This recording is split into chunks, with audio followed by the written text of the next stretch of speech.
अब द्विवेदी युग के यदि अगले कवि राम नरेश त्रिपाठी जी की बात की जाए तो राम नरेश त्रिपाठी जी एक बहुत ही प्रसिद्ध कवि रहे हैं और खड़ी बोली में कविता लिखने वालों में इनका महत्वपूर्ण स्थान है। ये हिंदी साहित्य के मानवतावादी कवि के रूप में सामने आते हैं और उनकी कविताओं पर गांधीवाद की भी गहरी छाप परिलक्षित होती है। कवि ने अपनी रचना उस समय की है जब महात्मा गांधी के असहयोग आंदोलन के फलस्वरूप देश में राष्ट्रीय भावनाओं की प्रबलता थी। द्विवेदी परिवेश उनकी कविता में चारों ओर परिलक्षित होता है। इसीलिए भारतीय आत्मा के स्वर से उनकी कविता मुखरित रहती है। इन्होंने ऐतिहासिक पौराणिक इतिवृत्तों में न बांधकर एक स्वच्छंद कथाओं की सृष्टि की है और इस प्रकार अपने काव्य को सरलता और सरसता प्रदान की है। तो यदि देखें तो जो राम नरेश त्रिपाठी जी हैं वो अपने काव्य से और अपने वैशिष्ट्य से हिंदी साहित्य जगत में एक अनूठा स्थान रखते हैं और उसको चमत्कृत करते हैं अपने नाम से, अपने कृतित्व से, अपने व्यक्तित्व से। तो त्रिपाठी जी की कविताएं जो हैं उनमें अन्याय के विरुद्ध विद्रोह का प्रयत्न देखने के लिए मिलता है। साथ ही जन सेवा करने का आह्वान उन्होंने अपनी कविताओं के द्वारा किया है और उनकी कविताओं में आत्मसम्मान है, देश प्रेम है, वसुधैव कुटुंबकम की भावना निहित है, जीवन के शाश्वत मूल्य की जो प्रतिष्ठा है उनकी झलक इनके काव्यों में मिलती है और वे अपनी खंड काव्यों के द्वारा संघर्षपूर्ण जीवन का चित्रण करके वर्तमान समाज की समस्याओं को हमारे सामने प्रस्तुत करते हैं। तो उनको अपनी संस्कृति और सभ्यता के प्रति अत्यधिक अनुराग था। सूक्ष्म रूप से देखें तो उनका खंड काव्य गांधीवाद की सफल व्याख्या प्रस्तुत करता है। ऐसे जो राम नरेश त्रिपाठी जी हैं, ये राम नरेश त्रिपाठी जी द्विवेदी युग और छायावादी युग के संगम पर खड़े हुए प्रतीत होते हैं। इसलिए उनकी कविताओं में दोनों युग की परिस्थितियां विद्यमान हैं। उनको स्वतंत्रतावादी काव्यधारा में स्थान दिया जाता है और अपने काव्य में एक आदर्शवादी कवि के रूप में देखा जाता है। डॉक्टर शिव कुमार शर्मा के शब्दों में श्रीधर पाठक ने जिस स्वतंत्रतावाद का अभ्यास किया था, श्री त्रिपाठी जी में वह प्रवृत्ति कुछ और अधिक उभर कर दृष्टिगोचर होती है और इस प्रकार प्रकृति और सामान्य मानवता को एक साथ रखकर त्रिपाठी जी ने अपने युग के काव्य में अत्यंत स्वस्थ राह दिखाई है। तो रामनरेश त्रिपाठी जी जो वैसे अद्भुत व्यक्तित्व के नियंता रहे हैं, उनका जन्म सन 1889 में उत्तर प्रदेश के जौनपुर जिले के कोयरीपुर नामक गांव के एक ब्राह्मण परिवार में हुआ और उनके पिता रामदत्त त्रिपाठी संस्कृत के बड़े पंडित थे। पूजा पाठ एवं धर्मनिष्ठा में उनकी गहरी आस्था थी, इसलिए इन सबका प्रभाव बालक त्रिपाठी जी पर पड़ा। उनके पिताजी राम नारायण के बड़े प्रेमी थे। त्रिपाठी जी के को वे रामायण की चौपाइयां रटाते थे और इसलिए धार्मिक निष्ठा उनको पैतृक संपत्ति के रूप में मानो प्राप्त हुई थी। तो त्रिपाठी जी जो है वो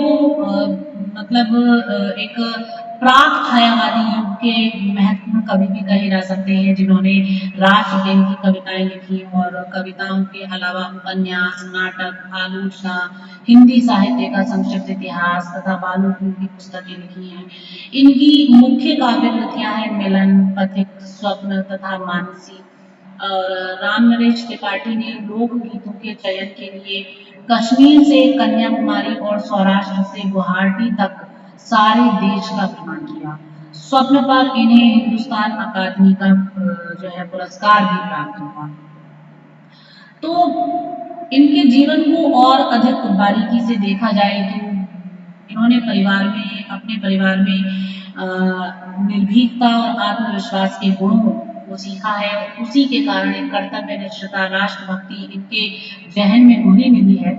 और त्रिपाठी जी की जो शिक्षा है वो गांव में प्राइमरी स्कूल में हुई। जूनियर कक्षा उत्तीर्ण कर ये हाई स्कूल और हाई स्कूल के लिए निकटवर्ती जौनपुर जिले में पढ़ने गए, मगर वह हाई स्कूल की शिक्षा पूरी नहीं कर सके और पिता से अनबन होने पर 18 वर्ष की आयु में कलकत्ता चले गए और यहाँ पर पंडित त्रिपाठी में कविता के प्रति रुचि प्राथमिक शिक्षा प्राप्त करते समय ही जागृत हो गई थी। वह कोलकाता में संक्रामक रोग हो जाने की वजह से अधिक समय तक नहीं रहे और स्वास्थ्य सुधार के लिए एक व्यक्ति की सलाह मानकर जयपुर के सीकर ठिकाना स्थित फतेहपुर ग्राम में सेठ राम वल्लभ नेवरिया के पास चले गए। यह एक संयोग था कि मरणासन्न स्थिति में वह अपने घर परिवार में न जाकर सुदूर अपरिचित स्थान राजपूताना के एक अजनबी परिवार में जा पहुंचे, जहां शीघ्र ही इलाज व स्वास्थ्यप्रद जलवायु पाकर रोग हो गए। पंडित त्रिपाठी जी ने सेठ राम वल्लभ के पुत्रों की शिक्षा दीक्षा की जिम्मेदारी को कुशलता पूर्वक निभाया यहाँ पर रहते हुए, और इस दौरान उनकी बेटी पर मां सरस्वती की ऐसी कृपा हुई कि उन्होंने हे प्रभु अन्नदाता जैसी बेजोड़ रचना लिख डाली, जो आज भी अनेक स्कूलों में प्रार्थना के रूप में गाई जाती है। इसके अतिरिक्त साहित्य साधना की शुरुआत देखें तो पंडित त्रिपाठी की साहित्य साधना की शुरुआत फतेहपुर में होने के बाद उन्होंने उन दिनों तमाम छोटे बड़े बालोपयोगी काव्य संग्रह, सामाजिक उपन्यास और हिंदी महाभारत आदि लिखी। उन्होंने हिंदी तथा संस्कृत के संपूर्ण साहित्य का गहन अध्ययन किया। पंडित त्रिपाठी ज्ञान एवं अनुभव की संचित पूंजी लेकर वर्ष 1915 में पुण्य तीर्थ एवं ज्ञान तीर्थ प्रयाग की ओर गए और उसी क्षेत्र को उन्होंने अपनी कर्मस्थली बना लिया। उन्होंने थोड़ी पूंजी से प्रकाशन का व्यवसाय आरंभ किया। पंडित त्रिपाठी ने गद्य और पद्य में रचनाएं की, मौलिकता के नियमों को ध्यान में रखकर रचनाओं को रचित किया। हिंदी जगत में एक मार्गदर्शी साहित्यकार के रूप में अवतरित हुए और सारे देश के लोकप्रिय हो गए। हिंदी के प्रथम एवं सर्वोत्कृष्ट राष्ट्रीय ग्रंथ काव्य पथिक की रचना उन्होंने वर्ष 1920-21 में की। 1920 वर्ष में 21 दिन में की। इसके अतिरिक्त उनके प्रसिद्ध मौलिक खंड काव्य में मिलन और स्वप्न भी शामिल हैं। उन्होंने बड़े परिश्रम से कविता कौमुदी के साथ विशाल एवं अनुपम संग्रह ग्रंथों का संपादन एवं प्रकाशन किया। पंडित त्रिपाठी कलम के धनी ही नहीं बल्कि कर्मशूर भी थे। महात्मा गांधी के निर्देश पर त्रिपाठी जी ने हिंदी साहित्य सम्मेलन के प्रचार मंत्री के रूप में हिंदी जगत के दूत बनकर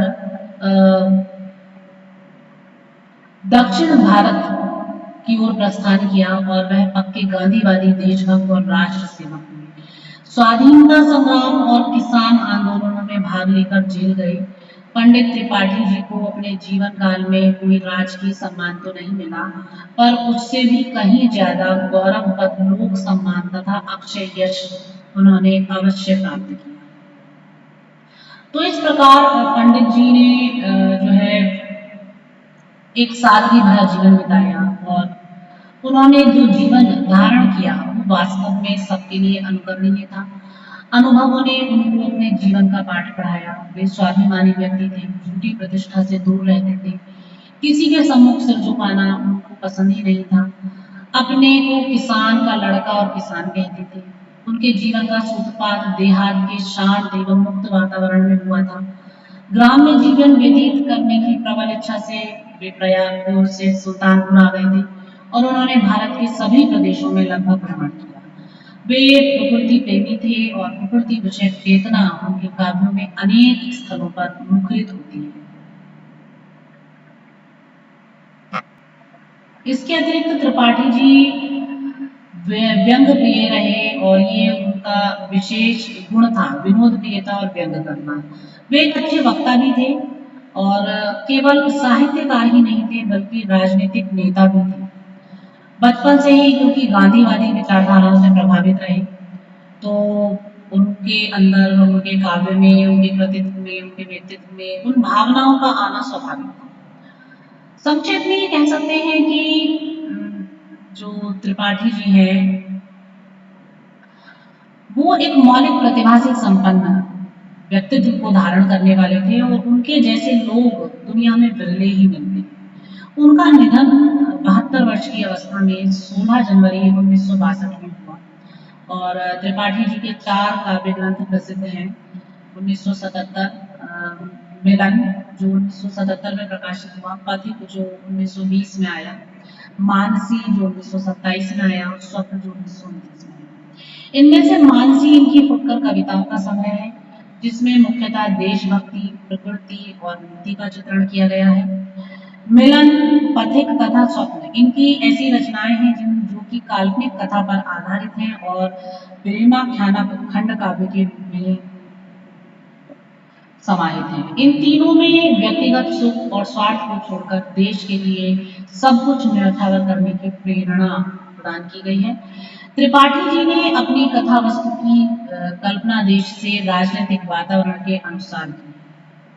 इस तरह की कथा की कल्पना स्वतंत्रता को दर्शाती है। इन काव्यों में नर नारी का मनोविज्ञान, उस युग का भावबोध एवं प्रकृति की सुंदरता का वर्णन प्रभावशाली ढंग से मिलता है। और आचार्य रामचंद्र शुक्ल के शब्दों में देशभक्ति को रसात्मक रूप, जो देशभक्ति का रसात्मक रूप है वो प्राप्त होता है। वस्तुतः वे साहित्यकार के साथ साथ स्वतंत्रता सेनानी भी थे। उन्होंने देश के प्रायः सभी भागों में भ्रमण किया और वे ग्राम गीतों, लोक गीतों के संकलन करने वाले हिंदी के प्रमुख कवि रहे हैं।